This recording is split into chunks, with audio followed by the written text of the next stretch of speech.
ये लोग देश के अंदर मजहबी आधार पर देश के विभाजन की आधारशिला रखना चाहते हैं। विरासत जो बाप दादों की कमाई है उसका आधा ये लोग हड़प लेंगे। तत्कालीन केंद्रीय मंत्री पी चिदम्बरम बार बार विरासत टैक्स की बात कर चुके थे। आज वही बात तो सैम पित्रोदा कह रहे हैं। इसीलिए इन चीज़ों को लेकर के आज फिर से जनता जनार्दन को बार बार कहा जा रहा है कि वो कांग्रेस के इन मंसूबों पर समय रहते अपने वोट के माध्यम से पानी फेरने का काम करें। हमारी माताएं बहनें अपने लिए जेवर खरीदती हैं, उसको ये अपने अधिकार में ले लेंगे। विरासत जो बाप दादों की कमाई है उसका आधा ये लोग हड़प लेंगे। चुनाव में नॉन रिलेवेंट मुद्दे आ रहे हैं, मैं पूरी तरह सहमत नहीं हूं। चुनाव की शुरुआत में हम लोगों ने मोदी की गारंटी जो विकास, सुशासन और सुरक्षा से जुड़े हुए थे, इन्हीं मुद्दों को हम लोगों ने जनता जनार्दन के सामने रखा था और पहला चरण इसी दिशा में आगे बढ़ा था। लेकिन इसी दौरान पहले चरण के ठीक पहले कांग्रेस और इंडी गठबंधन का जो सबसे बड़ा जो सहयोगी है वह कांग्रेस पार्टी का घोषणा पत्र सामने आ गया।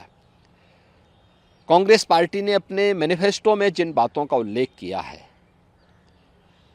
वह भारत जैसे दुनिया के सबसे बड़े लोकतंत्र के लिए एक बहुत खतरनाक संकेत करता है।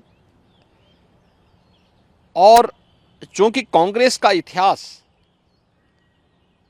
इस पूरे मामले में हमेशा संदिग्ध रहा है, तो स्वाभाविक रूप से ये मुद्दे प्रासंगिक हो जाते हैं। हमने विकास के मुद्दे पर पिछले 10 वर्ष में मोदी जी के जो कार्य हुए हैं, इंफ्रास्ट्रक्चर के क्षेत्र में, सुरक्षा के क्षेत्र में, आत्मनिर्भर भारत के लिए गरीब कल्याणकारी योजनाएं थी, इन्हीं मुद्दों को लेकर के हम तो चुनाव में गए थे। लेकिन उनके मैनिफेस्टो ने हमारा ध्यान आकर्षित किया इस ओर। और आपने देखा होगा कांग्रेस के एक सलाहकार के रूप में सैम पित्रोदा, उनका वक्तव्य सबने पढ़ा। कांग्रेस ने इससे पहले यूपीए गवर्नमेंट के दौरान रंगनाथ मिश्रा कमेटी और सच्चर कमेटी की रिपोर्ट कांग्रेस ने की थी।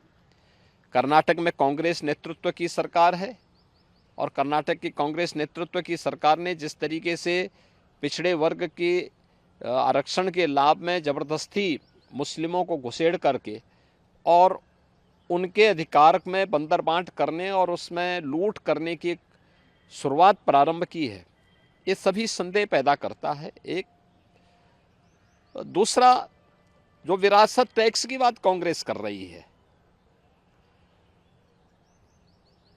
यह भी एक खतरनाक इशारा है। गरीबी, एक झटके में गरीबी हटाएंगे, इसके लिए वे हर संपत्ति का सर्वे करवाएंगे, एक्सरे कराएंगे, इस प्रकार का वक्तव्य कांग्रेस दे रही है। कांग्रेस का मैनिफेस्टो इस बात का उल्लेख कर रहा है और फिर उसके माध्यम से हर एक संपत्ति को ये लोग अपने कब्जे में लेकर के, यानी दोनों चीजें, एक तरफ ये लोग देश के अंदर मजहबी आधार पर देश के विभाजन की आधारशिला रखना चाहते हैं, दूसरी तरफ किसी ने मेहनत से अगर अपनी संपत्ति अर्जित की है, घर बनाया है, कोई प्रॉपर्टी बनाई है, खास तौर पर हमारी माताएं बहनें अपने लिए जेवर खरीदती हैं, उसको ये अपने अधिकार में ले लेंगे। विरासत जो बाप दादों की कमाई है उसका आधा ये लोग हड़प लेंगे।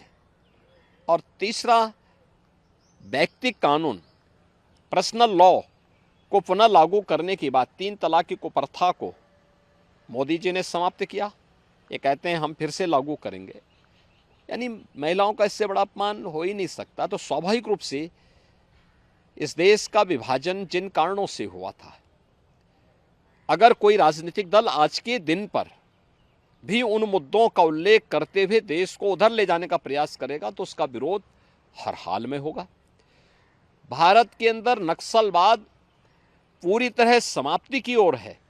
अगर नक्सली और माओवादी प्रवृत्ति को फिर से भारत के अंदर पनपाने का प्रयास होगा, उसका पुरजोर विरोध होगा। भारतीय जनता पार्टी इसको कतई स्वीकार नहीं कर सकती। देश के अंदर यहाँ की जनता जनार्दन की संपत्ति पर, भ्रष्टाचारियों की संपत्तियों के खिलाफ कार्रवाई पहले से सरकार कर रही है। उनके एक एक पाई का हिसाब होगा, लेकिन एक कॉमन मैन को प्रताड़ित करने के लिए उसके खून पसीने की कमाई पर कोई डकैती डालने का प्रयास होगा, तो इसको भारतीय जनता पार्टी स्वीकार नहीं कर सकती है। और कांग्रेस और उसके सहयोगी दल देश की राजनीति का तालिबानीकरण करने के पर उतारू हो रखे हैं। देश के अंदर माओवादी दुष्प्रवृत्ति को जबरन थोपने का प्रयास कर रहे हैं और पर्सनल कानून के नाम पर देश की महिलाओं का अपमान करने का प्रयास कर रहे हैं और लोगों की संपत्ति पर जो इनकी कुदृष्टि लगी हुई है, इसलिए ये मुद्दे आए हैं जो आज के परिप्रेक्ष्य में रिलेवेंट हैं। और इन मुद्दों को इसीलिए भारतीय जनता पार्टी पुरजोर तरीके से उठा करके जनता जनार्दन का ध्यान आकर्षित कर रही है कि सत्ता से लोग अभी कोसों दूर हैं, इनकी मानसिकता क्या है आपके प्रति, यह आप देख सकते हैं। और इसीलिए उस पर लगातार सरकार जो है, इस पर जो है लगातार भारतीय जनता पार्टी ध्यान आकर्षित कर रही है जनता जनार्दन का कि जागरूक हो जाओ, ये लोग जिस मंशा के साथ आ रहे हैं, इससे पहले कि इनके मंशा के अनुरूप इन लोगों को सफलता प्राप्त हो, इनके मंसूबों पर पानी फेरने का एक वक्त आपके पास है। आपका एक वोट देश की तस्वीर और तकदीर को बदलने में निर्णायक साबित होगी, और वह आपने 2014 में किया था, क्योंकि 11, 12, 13 में तत्कालीन केंद्रीय मंत्री पी चिदम्बरम बार बार वरासत टैक्स की बात कर चुके थे। आज वही बात तो सैम पित्रोदा कह रहे हैं। इसीलिए इन चीज़ों को लेकर के आज फिर से जनता जनार्दन को बार बार कहा जा रहा है कि वो कांग्रेस के इन मंसूबों पर समय रहते अपने वोट के माध्यम से पानी फेरने का काम करें, अन्यथा यह गठबंधन देश के लिए भी, कॉमन मैन के लिए भी और आदि आबादी के लिए भी भयंकर खतरा पैदा कर सकता है।